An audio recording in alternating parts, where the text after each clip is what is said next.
voice siapa ada lagi dalam ni? Kita ada Afkar, kita ada Arif. Arif. Arif. Arif. Dek. Ya. Baca doa. Hmm? Baca doa. Doa. Doa belajar ke? Ya. Ya. Mula Bismillahirrahmanirrahim. Bismillahirrahmanirrahim. Allahumma aftah alaina hikmatak wa nshur alaina min hazain rahmatik ya arhamar rahimin. Amin. Alhamdulillah. Okay, jom. Okay, so kita mulakan. Hari tu kita dah cerita pasal gizi seimbang. Hari ni kita nak cerita mengenai kesan pengambilan jumlah kalori yang tidak menepati keperluan individu. So, yang ni yang kita kata dia sebagai gizi seimbang. So, gizi seimbang ni adalah makanan yang mengandungi daripada semua kelas makanan. So, hari tu berapa kelas makanan yang ada? Hari tu ada AB ada buat tau dekat dia punya video. Berapa kelas makanan yang korang tahu? 7. Apa dia 7 kelas makanan? Apa dia? Lemak. Karbohidrat. Protein. Okay, protein. Lagi apa Serat. Air. Dan sini 1, 2, 3, 4, 5 vitamin. Dan satu lagi, vitamin, satu lagi. Kalsium. Kalsium tu contoh apa? Dia start huruf M. Mineral. Ya, mineral. So hari ni kita nak cerita ada 3 jenis kelas makanan yang paling utama yang boleh membekalkan tenaga. Maksudnya dia adalah yang mengandungi nilai kalori yang tinggi. Antara 3, awak ada 7 kelas makanan ni kan? 7 kelas makanan ni, awak teka ada 3 jenis makanan yang mengandungi nilai kalori yang tinggi. So awak teka mana satu yang mengandungi nilai kalori tinggi? Lemak. Yes, satu adalah lemak. Karbohidrat dengan protein. Yes, lemak, karbohidrat dengan protein. Antara 3 ni, mana satu yang nilai kalori, antara 3 ni, mana satu nilai kalori paling tinggi? Lemak. Yes, very good. So lemak ni mempunyai nilai kalori paling tinggi. Okey, paling tinggi. So kita nak belajar hari ni adalah 3 jenis makanan ni tau. Kita nak belajar pasal lemak, karbohidrat dan juga protein. So 3-3 ni punya nilai kalori yang tinggi. Tetapi antara 3 yang paling tinggi adalah lemak. Okey, so sebab tu kita kena ambil tahu, senang kata kita kena tahu kita punya keperluan kalori. Okay, so keperluan kalori ni hari tu kita dah tahu dia bergantung kepada, kita dah bincang keperluan kalori ni bergantung kepada jantina. Okay, kejap bergantung pada jantina. So antara lelaki dengan perempuan mana satu lebih tinggi dia punya kalori? Lelaki. Yes, lelaki. Antara saiz badan mana satu saiz badan yang memerlukan kalori tinggi? Tinggi. Yang besar ke kecil? Besar. Okey, of course lah besar. Yang ketiga, antara kanak-kanak dengan warga tua, mana satu mempunyai nilai kalori lebih tinggi? Kanak-kanak. Yes, ini adalah kanak-kanak. Antara ni, aktiviti fizikal ni, antara pekerja pejabat dengan buruh. Mana satu yang memerlukan? Buruh. Yes, ini adalah buruh. Keadaan kesihatan. Antara orang sihat dan sakit, mana satukah yang memerlukan kalori yang tinggi? Orang sakit. Tidak orang sihat lah. Orang yang ni sihat. Sebab yang ini nilai kalori ni ada kaitan, senang kata macam ni tau. Nilai kalori dia ada kaitan dengan awak punya aktiviti. Maksudnya kalau aktiviti awak tu cergas, aktiviti awak adalah awak jenis yang cergas, awak perlukan kalori yang tinggi. Now, antara hari tu, antara suhu persekitaran, awak tengok antara orang yang duduk kat kawasan sejuk, senang kata masa hujan dengan masa panas, mana satukah yang memerlukan nilai kalori yang tinggi? Masa panas. Ya ke? Weh, bukan Sejuk. Time sejuk tu ke awak rasa awak makan Cepat banyak? lapar. Yes, cepat lapar. So, sebenarnya waktu sejuk ni yang perlukan nilai kalori lagi banyak. Sebab tu saya nak tambah sikit tau. Sebenarnya kenapa macam Mak Salih ni, kalau lah Mak Salih yang dah biasa duduk macam dia ada time winter dia ada musim sejuk. Awak kalau awak perasan Mak Salih ni kalau pergi negara diorang time sejuk, diorang boleh pakai baju selapis 2 je. Maksudnya dari segi ketahanan diorang lebih tahan. Kenapa? Sebab macam ni tau. Bila korang duduk kat overseas, badan korang beradaptasi dengan persekitaran tau. So kalau lama-lama awak duduk kat situ, duduk kat overseas, awak punya bawah lapisan kulit awak, lemak tu banyak tau. Bila lemak tu banyak, saya nak bayangkan orang Eskimo ni sebenarnya lemak dia banyak tau. Dia dah pakai macam tu. Tapi sebenarnya kalau dia tak pakai, orang kata kalau awak pergi sana awak kena pakai lagi tebal. Orang yang duduk kat sana, orang yang macam Eskimo ni, dia punya lemak bawah permukaan kulit dia dah banyak. Sebab tu kadang Mak Salih, dia boleh tahan tak pakai baju terlampau tebal. Sebab dia dah ada penebat bawah kulit. Sebab tu Mak Salih, bila dia datang Malaysia, awak akan perasan dia cepat berpeluh. Kenapa? Sebab dia banyak sangat lemak. Okay. So basically sebenarnya bila awak duduk kat satu tempat, awak akan beradaptasi mengikut tempat tu. Kalau tempat tu sejuk, badan awak akan beradaptasi dengan iklim tu. Jadi lama-lama badan awak dia akan membina banyak lemak.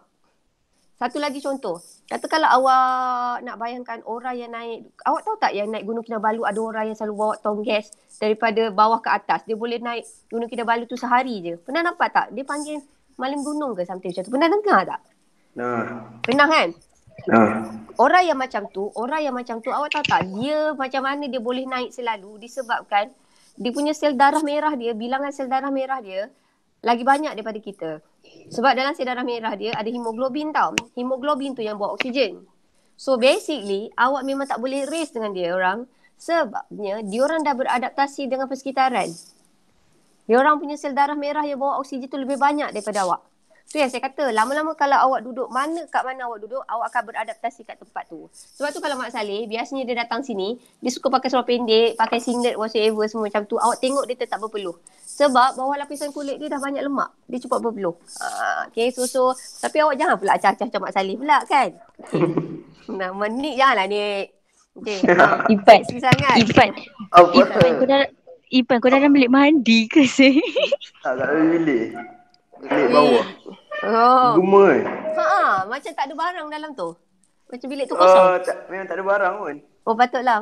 Okey. Baru lepas cat bilik ni. Oh, awak hari tu awak lah yang cat kan? Bukan. Bukankah awak cat? Betul lah. Okay, now. So, kita tengok malnutrisi. Malnutrisi ni adalah satu keadaan apabila kekurangan atau terlebih. So malnutrisi ni orang salah faham. Orang ingat malnutrisi ni adalah kekurangan nutrien je. Tak. Malnutrisi ni boleh jadi terlebih. So malnutrisi ni boleh jadi kekurangan ataupun dia terlebih. Contoh yang mengalami kekurangan nutrien, kekurangan kelas makanan. Saya buat KM kekurangan kelas makanan. Yang paling famous sekali kat sini adalah ricket.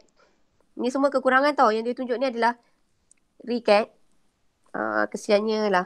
Kwashiorkor ni kekurangan apa? Ricket ni kekurangan vitamin apa? Siapa yang boleh teka? Ricket ni kekurangan vitamin apa? Ricket ni kekurangan vitamin apa ni? C. Lagi? Salah. Salah Salah. Lagi? D. D. Kekurangan vitamin D.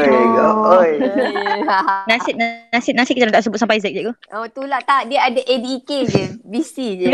Nah, okay. Kalau Kwashiorkor. Pernah dengar tak Kwashiorkor? Tak pernah. Oh, dia ke? Tak makanan cikgu. Ha? Dia bukan tak makan. Dia kekurangan satu kelas makanan. Kekurangan apa? Yelah, zat apa? Zat. Ni lagi? Zat besi. Ni. Lagi sini ni. Dia cakap ke tadi? Entah, saya nak cakap protein. Kekurangan protein. Betul lah. Betul. Kwashiorkor kekurangan protein. Marasmus kekurangan? Karbohidrat. Pandai. Kekurangan Karbohidrat. Scurvy? Gigi berdarah? Vitamin. Kekurangan Wait, Vitamin. kekurangan weh. Kekurangan vitamin ni. Vitamin? Vitamin apa? Nick lagi sini. B. Lain? Lepas B? C. C. Kekurangan vitamin C. Goiter kekurangan mineral. Beguk. Kekurangan iodin. Iodin. Dulu malnutrisi ni banyak disebabkan oleh kekurangan. Tetapi sekarang kita kat Malaysia ni dah mewah pun mengalami malnutrisi. Tapi malnutrisi kat Malaysia ni lebih kepada terlebih satu kelas makanan. Contoh, kalau awak terlebih makan makanan berkarbohidrat, banyak sangat makanan berkalori tinggi dan juga berkarbohidrat, awak boleh kena penyakit apa? Diabetes. Lain? obesity. Yes, saya nak ambil obesity. Sebab obesity ni paling mudah. Okay, so awak nampak. So malnutrisi, kesimpulannya, malnutrisi ni adalah disebabkan gizi tak seimbang. So dia boleh jadi terlebih ataupun dia terkurang. So yang awak nampak dalam buku teks awak ni semua adalah malnutrisi, jenis kekurangan. Tetapi malnutrisi boleh jadi kalau dia terlebih makan. Contoh, kalau dia terlebih makan makanan berkarbohidrat atau gula tinggi atau kalori tinggi, dia boleh menyebabkan kena obesity. So kita Malaysia, hari ni kita nak cerita, negara kita ada masalah malnutrisi. Tapi malnutrisi kita adalah obesity. Tahukah anda kita adalah pemenang obesity untuk peringkat Asia? Tahu. Gempak Asia. So betul tak? Asia Tenggara Malaysia adalah juara kan untuk obesity? Apa? Gila. Betul tak? Asia Tenggara, saya rasa Asia Tenggara ataupun Asia, bukan tahu. Asia macam melampau, tapi saya rasa macam Asia Tenggara lah. Asia Tenggiri. Asia Tenggara tu, masuk Asia Tenggara adalah yang kategori ni, Singapore, Thailand, Cambodia, Vietnam, area-area tu. So itu adalah Asia Tenggara lah. So kita menang. Paling perform lah. Paling perform terlebih berat, obesity. Okay, so sedap makanannya. Sebab kita suka makanan yang manis. So itu yang dimasukkan sebagai malnutrisi. So inilah obese. So ini adalah BMI. So saya rasa awak tahu kan kira BMI. Tahu lah, form 4 dah belajar. Okay, form 4. Dia tahu tapi tak ingat. Tak ingat kan? Okay, kalau cara nak kira dia, awak Google, dia ada dia punya calculator. Kalau awak tak nak Google, BMI yang sihat adalah, saya lupa ni BMI. BMI saya tahu BMI saya normal. Kalau lah awak kira, contohnya BMI adalah awak kira antara tinggi, gram, berat bagi tinggi. Tapi tinggi ni mestilah dalam meter. Tinggi ni adalah meter kuasa 2. Wih Haris, ya. Hai Haris. So ini nantilah. Ini kita ada belajar ni form 4 BMI. Okay, now, cara mengukur kalori. Yang ini kita akan buat, ini yang saya kata, antara 7 kelas makanan, makanan yang paling berkalori tinggi ada 3, karbohidrat, lemak dan juga protein. Tapi antara 3 ni, yang paling banyak kalori adalah lemak. Okay, now, so ini adalah cara kira. So cara kira ni later. So ini kita nak buat ni. Ini sebenarnya eksperimen yang korang buat ni adalah bio tau. Dulu-dulu kalau kita sains teras, kita tak buat macam ni. Now, eksperimen ni kita buat macam ni tau. Saya nak bagi dia seronok. Hari tu kita orang buat bakar junk food tau. Kita orang bakar chisel, kita orang bakar twisties, kita orang bakar super ring. Kita orang bakar apa tak ingat lah. Kita orang bakar antara 3 makanan ni. Contohnya macam saya bakar chisel, twisties dengan super ring. Mana satu nilai kalorinya paling tinggi. Kalau saya tak silap, yang menang super ring. So macam mana diorang kira, diorang macam ni tau. Letak makanan tu, dia potong mesti sama berat. Dia potong makanan tu.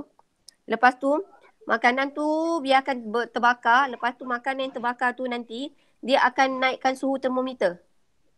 So jika bacaan tu tinggi, sebenarnya nilai kalorinya adalah tinggi.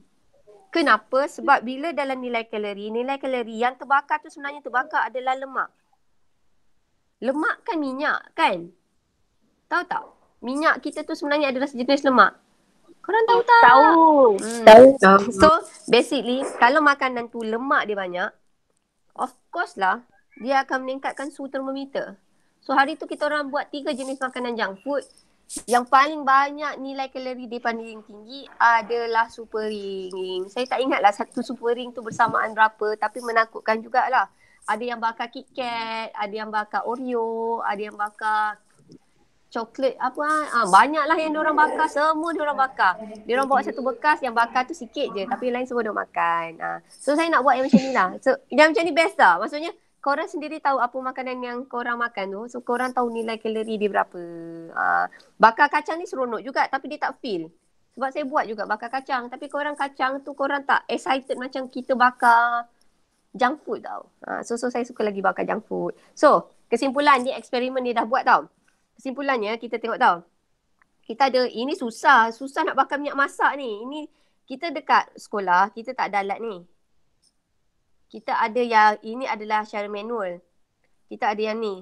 Yang kita buat ni adalah calorie meter secara manual. Benda ni yang kita set up ni, ini adalah susunan calorie meter.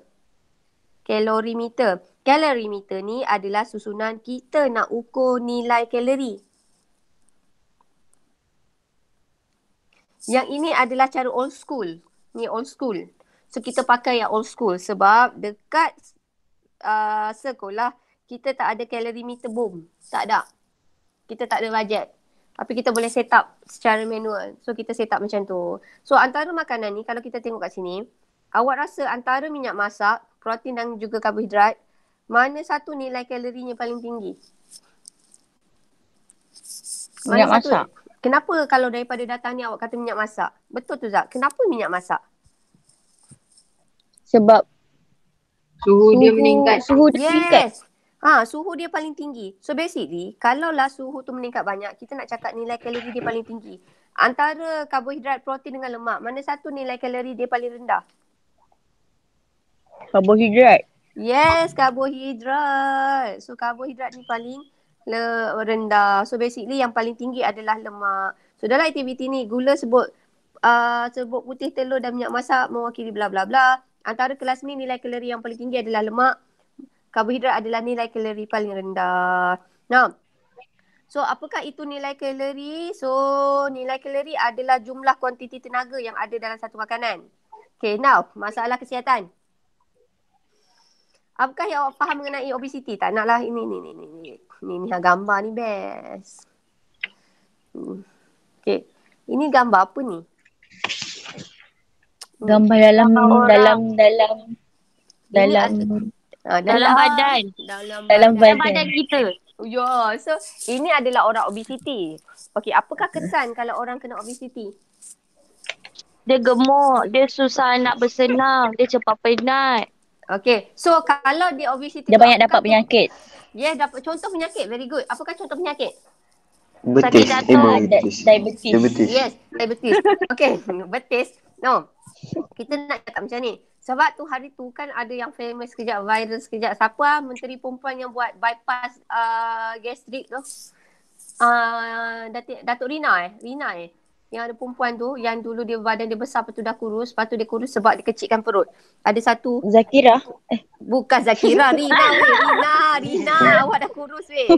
Ada satu menteri tu famous. Dia tengah famous. Ingat kenapa semua orang share saya dengan saya gastric bypass ni kan? Rupanya dia tu badan dia besar and then dia buat kecilkan perut.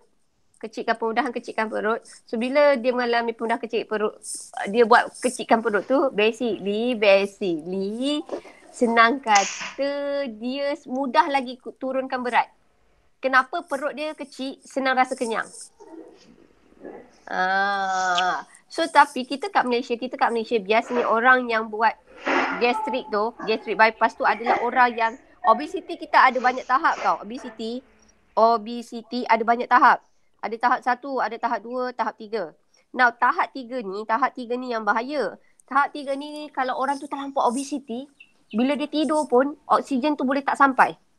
Itu yang kita panggil dia sleep apnea. Sleep apnea ni bahaya. Ada orang terlampau besar tu tak ada masa dia tidur, dia kena pakai oksigen supply. Sebab takut masa dia tidur tu dia boleh meninggal terus. So kalau lah orang tu obesity yang terlampau tinggi sampai step 3 ni, biasanya doktor dah suggest kita buatkan dia gastric bypass. Gastric bypass tu kecilkan perut. Sebab masalahnya dia bukan obesity tu je. Masalahnya dia takut dia ada kesan yang lain. So sebab tu kalau lah Cikgu Sapari kan korang selalu kena buat segak tu kan. Kena tahu BMI. Kenapa? Sebab obesity ni dia boleh lead dengan penyakit lain. So contoh, kalau lah obesity adalah disebabkan mengambil makanan yang nilai kalorinya tinggi, okey, pada jangka masa yang panjang.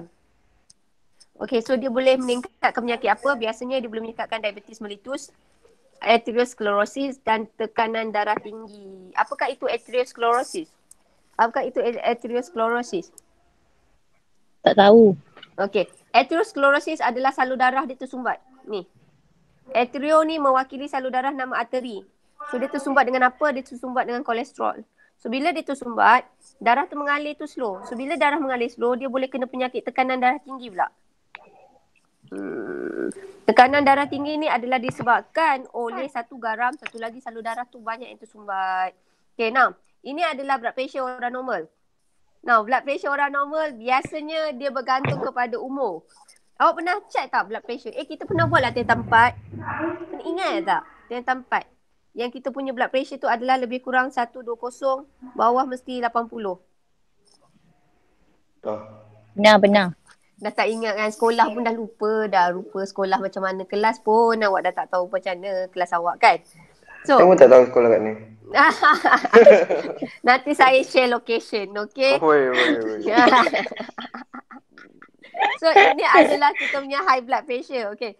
So, ini kita nak kata atherosclerosis salur darah tersumbat. Anorexia, apakah itu anorexia nervosa? Apakah, saya pernah cakap tak anorexia? Apakah itu anorexia nervosa? Tak pernah. Okay.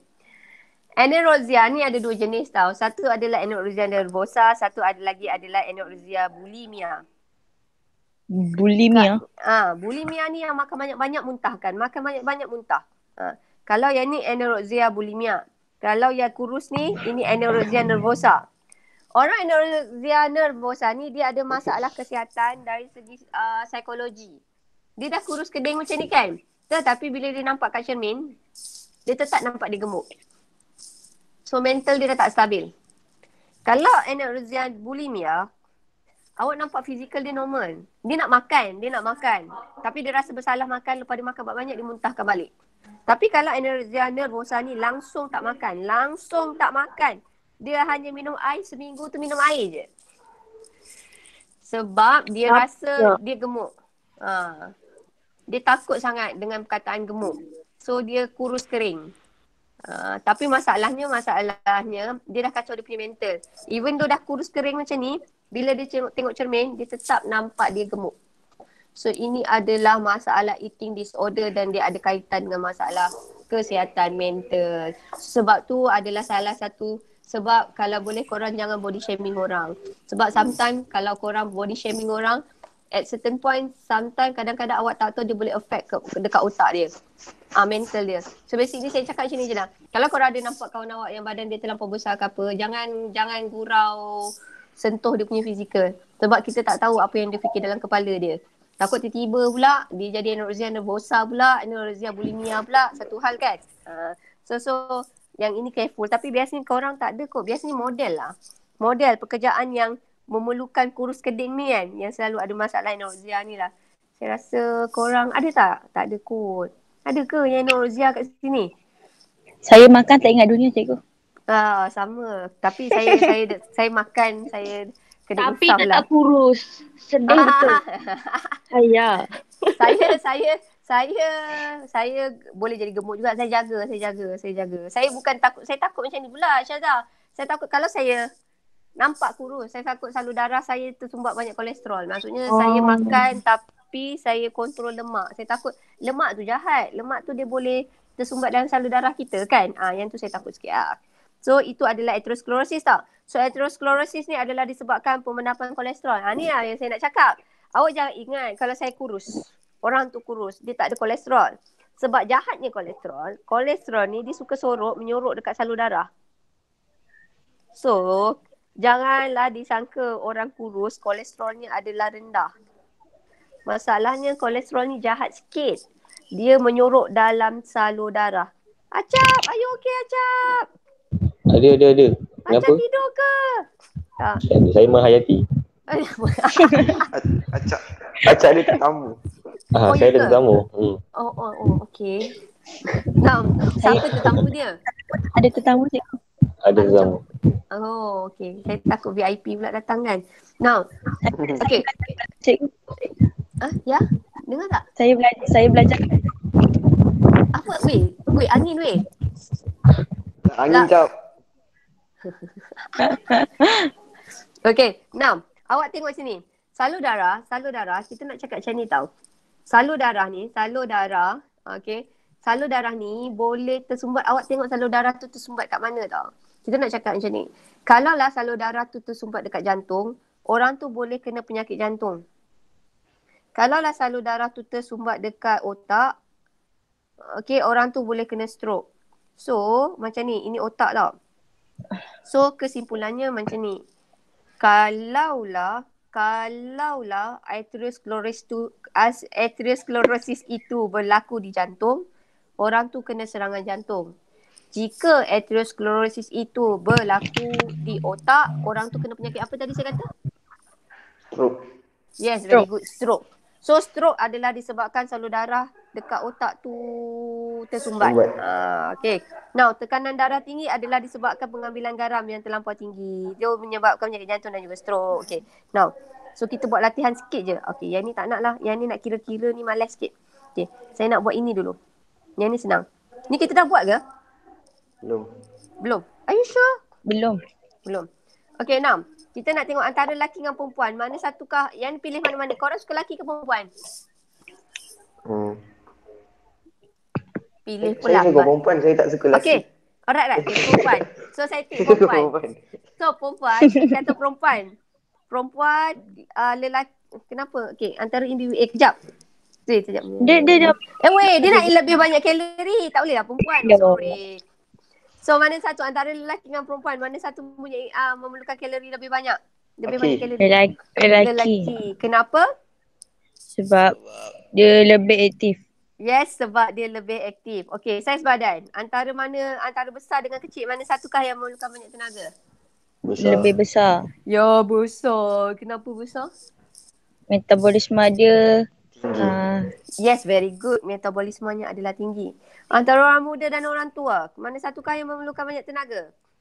orang muda. Ya, why? Sebab dia lebih aktif. Ya, sebab dia lebih aktif. Okay, keadaan kesihatan, mana satukah yang memerlukan banyak tenaga? Oh, tapi yang ini dia kata orang melawan penyakit. Orang sakit memerlukan banyak tenaga. Lebih banyak tenaga. Dia macam, yang saya rasa yang ini kan, awak tengok jenis sakit tau. Untuk saya, ini kan sakit yang kalau orang aksiden.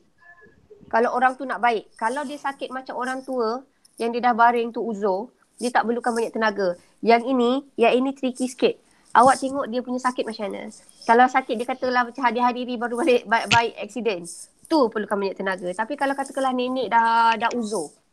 Dia dah memang terbaring. So itu tak memerlukan banyak tenaga. So basically orang sakit ni kita tengok sakit dia macam mana. Okay. Now, aktiviti fizikal. Mana satukah yang memerlukan banyak tenaga? Kerja berat. Okay, suhu persekitaran. Mana satukah yang memerlukan banyak tenaga? Sejuk. Why? Kenapa? Sebab dia lebih. Dia memerlukan lebih kan? Awak macam ni tu Zak. Kalau orang kurus macam awak ke macam saya. Kalau saya masa sejuk, saya akan rasa cepat lapar. Sebab saya tak ada lemak tau. Bila sejuk, saya akan makan banyak. Sebab dalam badan saya tak ada lemak. So, saya perlukan makanan untuk bakar. Untuk dibakar. Tapi orang kurus ni ada satu masalah pula. Kalau macam saya tak boleh sejuk sangat, saya cepat cramp. So, dia macam bukan cepat cramp. Sebab saya sejuk, kalau saya tak tahulah. Ngilu. Tak adalah ngilu. Dia macam, kalau terlampau sejuk tu, kaki saya tiba-tiba cramp. Tapi cramp tu bukan sebab kurang lemak. Dia tu kurang mineral. Sejuk sangat? Saya tak tahu. Saya memang tak boleh sejuk sangat. Okay, now. Jom. Last sekali. Okay, gizi kekurangan satu atau lebih nutrien. Apakah ini? Apakah maksud ni? Kurangan apakah satu jawapan? atau lebih. Ini merujuk kepada apa? Malnutrisi. Okay. Now, berat badan berlebihan disebabkan makanan secara berlebihan. Ini adalah apa? Merujuk kepada statement. Kegendutan. Yes. Kegendutan. Penyakit psikologi sebab menahan langsung tak makan. Tu. Anoreksia aku ni. Anorexia nervosa. Anoreksia. Pemenahan kolesterol di dinding arteri. Kanan tak ada tinggi. Woi, dekat salur darah tu banyak kolesterol. Aterosklerosis. Yes, atherosclerosis. Pengambilan lebih banyak gula, terlebih gula. Manis Kencing kencing. manis. Kencing manis. And then akhir sekali pengambilan garam berlebihan. Tekanan darah tinggi. Yes, tekanan darah tinggi. So ini dalam buku SPS awak, saya tak ingat muka surat berapa ni. So awak buat ni dalam buku SPS. So, Surat saya 15. 15. So saya sambung besok sebab hari ni saya punya jadual pack. Saya pukul 1 ni saya ada kelas. Lagi hari ni saya ada 4 Google Meet. Gila tak gila kan? Okay, so esok kita sambung lagi. Kita sambung lagi insyaAllah. Terima kasih. Do you have any questions? No. No. Okay. So saya terpaksa hari ni laju je tau. Saya terpaksa habiskan di sini. Terima kasih cikgu. Terima kasih. Sabar dulu Tik. Sabar dulu Tik. Bye. Salam. Dadah. Bye. Terima Bye. kasih cikgu. Ha? Bye cikgu. Bye. Terima kasih Farisha. Cikgu dah rindu. Terima kasih. Jumpa besok. Okay, bye cikgu. Bye. Sekejap saya kena save something. Sekejap. Korang pergi dulu. Astagfirullah. Kata ada tetamu. Macam tu ada tetamu. Pelik betul saya. Saya juga kena.